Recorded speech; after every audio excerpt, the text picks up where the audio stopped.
সিলেট শহরের একটি বস্তিতে বেড়ে ওঠা সুমনের মতো অসংখ্য প্রতিবন্ধী শিশু আমাদের সমাজে আছে। এদের আছে হাজারো গল্প। এদেরই একজন হলো সুমন।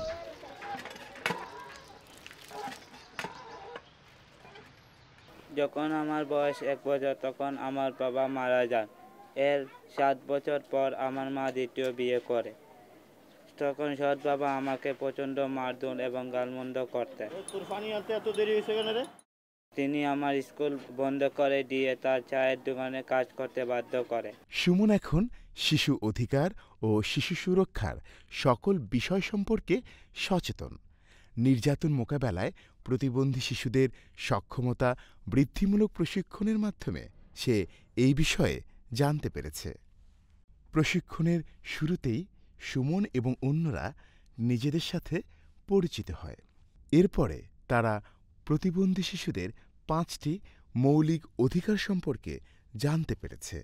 সুমন ও তার বন্ধুরা শিশু সুরক্ষার গুরুত্বপূর্ণ বিভিন্ন বিষয় যেমন এলাকার নিরাপদ এবং অনিরাপদ স্থানসমূহ নির্ধারণ, শরীরের সীমানা এবং শরীরের স্পর্শকাতর অঞ্চল চিত্রের মাধ্যমে জানতে পেরেছে।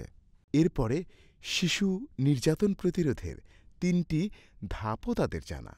এই প্রশিক্ষণে তারা শিক্ষা গ্রহণের পাশাপাশি খেলাধুলাও করে থাকে।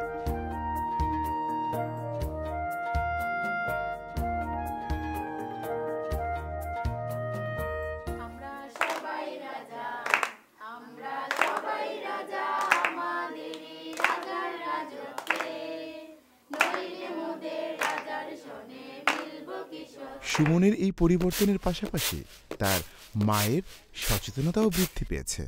মা বাবার মিটিংয়ে যাইয়া প্রতিবন্ধী শিশুদের অধিকার, নির্যাতন, সুরক্ষা বিষয়ে জানছি এবং কিভাবে তাদের যত্ন নিতে হয় তাও জানছি।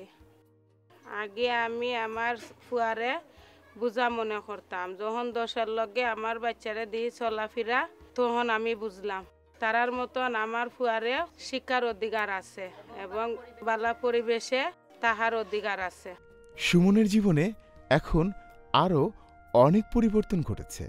স্থানীয় একটি বেসরকারি সংস্থা সুমনের জন্য বৃত্তির ব্যবস্থা করে দেয়।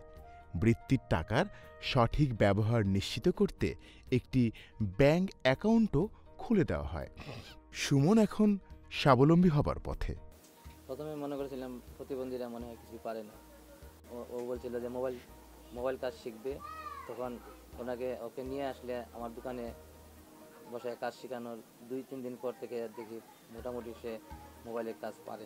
তার পথ এখন প্রশস্ত, সহজ এবং সুন্দর।